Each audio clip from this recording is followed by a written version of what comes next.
안녕하세요. 닥터 꼬집입니다. 저희 병원은 미세 현미경 수술을 굉장히 많이 하는데 이제 그게 소문이 나서 수술 때문에 오시는 분들이 많아요. 근데 이제 이게 수술이 꼭 가야 되는 케이스가 있고 제가 이제 설득을 해서 재신경 치료부터 아니면 재치료부터 먼저 하는 거를 추천을 드리는 경우도 있고 아니면 이미 수술을 다 다른 곳에서 받았는데 그 수술이 실패를 했다고 하면 그 재수술할 때는 굉장히 저도 이제 부담감이 있어요. 그래서 이제 진단을 조금 더 열심히 하려고 노력을 하고 그게 만약에 재수술을 해서 실패할 케이스라 그러면 과감하게 임플란트로 가기도 해요.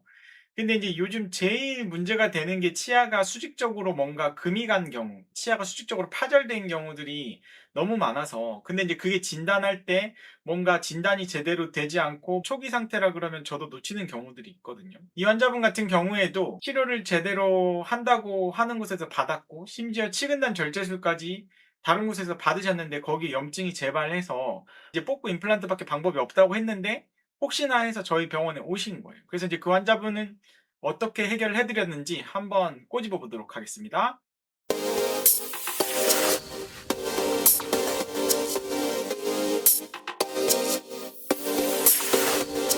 치근단 절제술을 했는데 다시 염증이 생겼어요 라고 이제 오셨어요. 이제 치근단 절제술이라는 용어 자체를 안다는 것 자체가 이미 치과 지식 덴탈 IQ라 그러죠. 덴탈 IQ가 엄청 높으신 분이에요. 그리고 이제 치근단 절제술을 했다는 것 자체가 어떻게 보면 담당 주치 치과의사 선생님도 치아를 갖다가 좀 최대한 살리려고 노력하는 선생님이라고 저는 생각을 하고 그분도 나름대로 최선을 다해서 치료를 해 주신 거라고 생각을 해요. 근데 어쨌든 8개월 전에 대학병원에서 치근단 절제술을 진행을 하였는데 염증이 재발을 했어요. 대학병원에서는 염증 재발하면 발치유 임플란트 해야 된다라고 오신 거예요. 그래서 이제 다시 한번 재수술을 할 수 없는지에 대해서 어떻게 보면 오셨는데 문제는 기존에 신경치료 되어 있는 것도 나쁜 상태는 아니에요. 물론 엑스레이로 신경치료가 잘 됐느냐 안 됐느냐를 판단하는 게 약간 불확실하다고 말씀을 드렸죠. 눈에 보이지 않는 세균에 의해서 오염이 됐는지 안 됐는지 어떻게 이 엑스레이로 알 수 있겠어요. 근데 이제 기계적으로 봤을 때는 비교적 뿌리 끝에까지 신경관이 찾아지려고 노력을 했고 여기를 매끄럽게 치료를 하려고 노력을 했고 크라운 해준 퀄리티도 제 생각에는 괜찮아요. 근데 결과적으로는 환자는 염증이 재발이 됐고 이 부분에 뼈가 녹은 양상이 보이고 약간 수직 치근 파절처럼 이 부분에 치주 인대 공간이 넓어진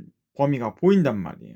그래서 이제 제가 이 환자분께는 어떻게 보면은 이제 CT 장면은 여기가 이제 들어가진 않았는데 재수술을 권유를 했을까요? 이런 경우는 실은 치아가 크랙이 간 게 맞다 그러면 치아가 대나무 쪼개진 것처럼 이렇게 쪼개진 게 금이 간 게 맞다 그러면 실은 크랙은 현재까지 붙일 수 있는 방법이 없다고 말씀드렸죠. 크랙이 있는데 이거를 갖다가 교합 조정을 통해서 치료를 할 수 있다 없다? 교합 조정을 통해서 절대 크랙을 치료를 할 수가 없어요. 이 염증을 어떻게 교합 조정만으로 조절을 할 수가 있겠어요? 절대 안 된단 말이에요. 그래서 근본적인 원인을 치료를 해야 되는데 이 치아는 어떻게 보면 딱 산발이처럼 뿌리가 3개란 말이에요. 그러면 이 뿌리는 크랙이 맞다 그러면 이 뿌리가 없어져야 되는 건 맞아요. 그래서 이 뿌리를 갖다가 자르는 것도 하나의 옵션이 될 수가 있는 거예요. 우선은 치료 전에 치아를 뜯어보고 크랙이 명확한지를 봐야 되겠죠. 그리고 내부 오염이 있으면 재신경 치료부터 다시 해야 돼요. 순서가 재신경 치료를 통해서 내부를 갖다가 깨끗이 하고 그 다음에 치아를 갖다가 자를 치아는 뿌리 부분은 재치료를 할 필요가 없지만 어쨌든 나머지 2개에 대해서는 치료가 비교적 잘 돼 있는 편이고 더군다나 이제 대학병원에서 치료를 하셨기 때문에 이제 결국에는 재치료를 안 하기로 결정을 했지만 이제 오염도가 심한 부분은 반드시 이 부분도 재치료가 필요한 거예요. 그리고 이제 이 부분을 어떻게 보면 이렇게 치아 뿌리를 딱 잘라가지고 없애버린 거예요. 자, 그러면은 크랙이 단 부위가 없어졌잖아요. 요 나머지 2개 뿌리는 크랙이 없잖아요. 그런 상태에서 일단 임시치아를 씌워서 좀 기다리고 씹어보는 거죠. 씹어볼 수 있다 그러면 이제 크라운을 할 수가 있는 거고 이 부분도 이렇게 잇몸이 한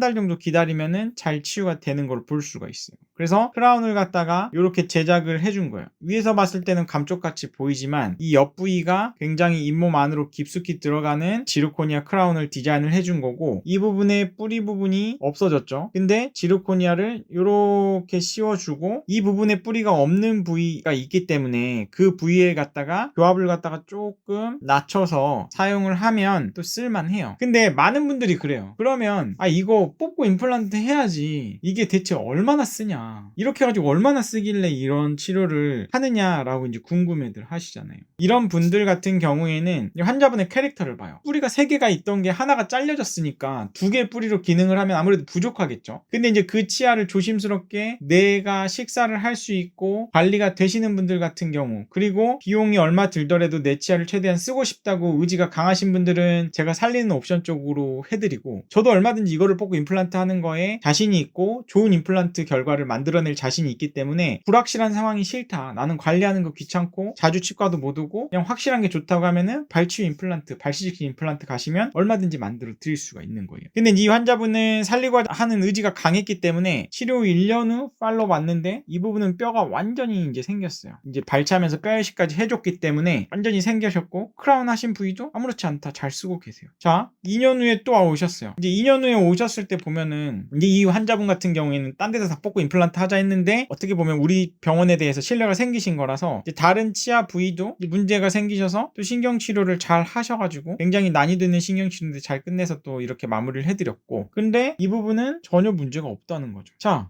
치료 후 4년 후에 오셨어요. 4년 후에 오셨는데 이 치아 아무 문제 없거든요. 4년 동안 잘 쓰셨어요. 제가 이제 이 분이 언제까지 오실지 모르겠는데, 이제 10년 후 오셔가지고 만약에 잘 쓰시는 모습 보여드린다고 하면은 이렇게 치료해도 생각보다 쓸만하네라고 이제 사람들이 인지를 하겠죠. 그러면 이제 치료에 대한 동의가 높아질 가능성이 있다고 봐요. 그래서 치료 전, 치료 후 보면 이 2개의 뿌리가 물론 치아가 산발이처럼 3개로 벌어져 있는 것보단 부족하다. 근데 크라운을 여기가 또 턱이 지게 이렇게 해놓으면 여기가 잇몸이 완전히 나빠져 버리기 때문에 크라운을 자연스럽게 아래서부터 오게끔 기공사하고도 잘 협약이 돼야 되고, 음식물이 안 끼게끔 잘 디자인을 하고 이쪽에 교합이 조금 덜 되게끔 세팅을 해놓으면 또 생각보다 쓸만하다. 그래서 이제 치료 전 상태를 보고 치료 후 상태를 보면 잇몸도 건강하다라고 이제 정리를 할 수가 있을 것 같고, 그리고 이제 상악 같은 경우, 그러니까 뿌리가 이렇게 벌어져 있는 케이스 같은 경우에는 실제 치아가 크랙이 가가지고 그게 제거를 해야 되는 상황에서